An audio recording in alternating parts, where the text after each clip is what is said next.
It's safe to say the newest Evil Dead film is certifiably Groovy.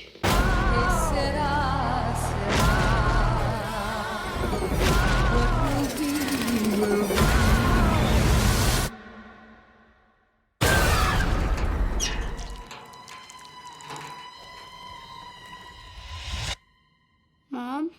Mommy's with the maggots now.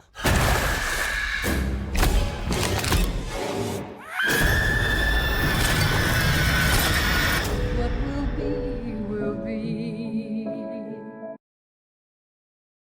That's right, today we finally have Evil Dead Rise. For those that don't know, because technically I've never officially reviewed an Evil Dead film on my channel, I love Evil Dead, it's great. Don't know what it is about it, but just the journey I've been on, and that you too can go on with these movies, from Evil Dead to Evil Dead 2 to Army of Darkness to Ash vs. Evil Dead to the Evil Dead 2013 remake to now Evil Dead Rise. It's a whole journey, but it's, if you've never seen the guy, Ash Williams, the chainsaw-handed, double-barrel shotgun, boomstick wielding, every man's hero, I suppose, hail to the king, as it were. I'm sure you've seen this fella in some form or another in pop culture, infamy, and all that.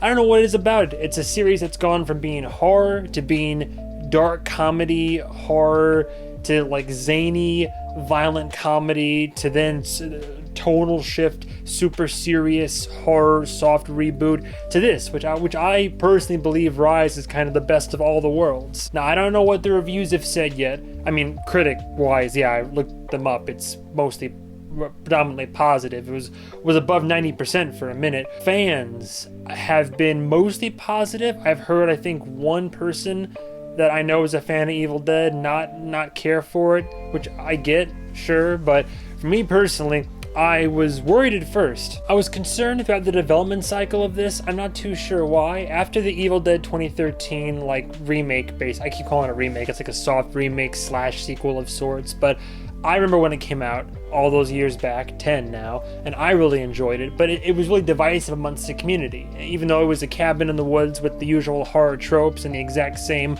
find the book, take on the demons, and conquer your inner demons type of thing. A quick review, I guess. It does have its own share of things to drag it down. The biggest problem with the previous Evil Dead film was that the first act is loaded, and I mean loaded, with just near very forceful exposition, because you're trying to fill us in on a bunch of characters, and you have characters that also kind of are only there to either be possessed, die, or throw a line or two in here to redirect your main characters. It's a bunch of forced exposition with a script the script is probably the weakest part of the film, aside from some like decent lines and some callbacks and all that. I love the reason they were out there at the cabin. I love the rest of the film in terms of the practical effects, the visual aesthetic, the direction, the acting for the most part. The film almost works completely for me. If it weren't for some gaps in logic here and there, why that dumbass with the hair and the glasses opens the book to begin with, innate curiosity as a teacher, I call bullshit. That and the first act script and all that. I'd still give Evil Dead 2013 like a 4, probably like a 4 out of 5 to play it safe. But then I saw the development of this, and for the first time since, well, Army of Darkness, we went away from the cabin to a castle. And in the show, of course, Ash versus Evil Dead, we go all across the United States and all sorts of different locales. So it was kind of getting back to those vibes, because Evil Dead Rise, they said, oh, this one is going to be Evil Dead, but in a high-rise building. And I don't know why, but like, I and some people were concerned about it, but kind of took a seat back over the last few years and let the director and developers and all the filmmakers, the professionals, just do what they're gonna do. And then just this year, I do follow Bruce Campbell, the star of all this stuff, on the social medias and all that, and he'd been saying some pretty positive things about it. In fact, I don't know if anybody saw my socials or not, but I got the chance to go see him and watch Evil Dead 2 in a cave in Tennessee thanks to Bruce-orama, to which due to sheer dumb luck, I got to compete on the actual Bruce-orama game show, which that was pretty great. But yeah, in case you can't tell, I'm kind of I'd say I'm a fairly big big Evil Dead guy. I'm a fan. I don't want to be like a gatekeeping fanboy, but I'm definitely a fan. But even when we were in there, he said, "Oh, it's going to be a good time." And the trailer started dropping. This was both a good and a bad thing. There was a Red Band trailer, and we see Mommy Dearest, and we see the vibe and the cinematography, and it looked genuinely creepy. And then we saw the cheese grater. Oh Lord, we saw the cheese grater. I was sold from there, so I've been excited about this for the last few months. So the director of this one didn't end up being the director of the 2013 one. We have Lee Cronin, who, and I'm just double checking right now, the last full feature-length film he did was a movie called The Hole in the Ground in 2019. That's actually the only other full-length feature he's done. I'm seeing some short films, I'm seeing some TV series. All things considered, for this being his second official full-length feature, and this one being, I would say, a blockbuster at that, bravo! I loved his direction in this. It was great. Also, before we even get into this, I gotta give a huge shout out. Alyssa Sutherland, the woman who is the main character's sister, who she might as well have been the main character of this, but loving mother turned demonically possessed, trying to hunt down and kill all of her children. Great job. Really captured the essence of the series, and I can't give her enough credit. She was fantastic. Not, of course, to detract from Lily Sullivan, who is kind of like our new Ash for this, I think. I mean, kind of. And really, it's just main character thrust into an unfortunate situation where she has to defend those she loves and brutally defend herself against the Deadites. Also, random little aside, but I don't know what it was. I don't know how this triggered in me, but so one of the family members, and they spoiled this in a damn interview, so it doesn't matter if I say it or not, but one of the members of the family, played by Gabrielle Eccles, I don't know what it was, but after she got possessed, I don't know if it was the eyes or the smile or whatever, but down bad horrendous. And I'm looking it up. She's 18. I'm looking it up. I don't want to say the wrong thing. I don't know what it was about the look that she kept giving when she was possessed. I was just like, okay, shoot. I mean, you can saw my leg off with the cheese grater if you want. The most important question here is, was it good? Yeah, I believed it was really good. The only thing I wish, and this is just, I could have went more out of my way to avoid it, but I have to factor this in when I do a review. I still believe that the trailers showed a lot of good stuff, but after watching the film, I think the trailers showed just a little bit too much. So the shock factor wasn't completely there for me, but it was for the most part. It didn't ruin the entire film. It just I would have preferred if the trailer was a bit shorter, showed a bit less, was a bit more vague. This was fun, violent, dark. What I liked is that in Evil Dead 2013, it got more serious, and it took itself fairly seriously with very, very mild, dark comedic relief here and there. This one felt like I was watching Evil Dead 2 meets Evil Dead 2013 in terms of the more serious tone, but the Deadites were still they were on screen interacting with the environment and the characters more. Even there were randos in the building that they were trying to kill and maim and all this. I just felt like there was more dialogue to be had and just twisted moments that I found really enjoyable. Effects, of course, great. Practical effects wherever there could be. And there were a lot of practical effects throughout this film. So of course, people getting broken, twisted, cut, stabbed. For the most part, whenever they could, it was practical. And then even when it was visual or a digital or whatever, you could barely notice most of the time. It was just blended and edited very well. I like this family, by the way. In the previous movie, you were kind of just waiting for some of them to die. In the previous film, I cared about Mia and kind of about her brother, but mostly just Mia. With this, I cared about, I knew people were gonna die, including this family, but I cared about the family. They definitely felt modern, and they all had their quirks and interests that then played into some of their undoing and demises. But the mother was a tattoo artist.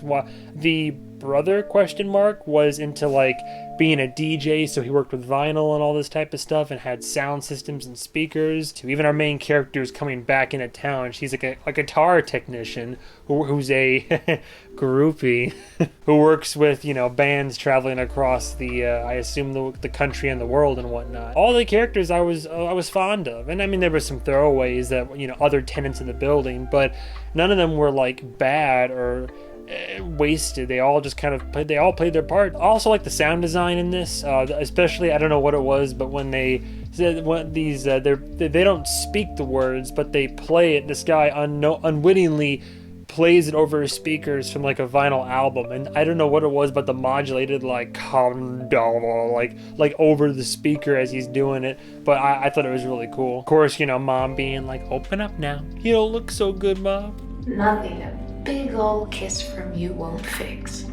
I love those interactions of like the demon trying, like just messing with and playing around with his family and all that.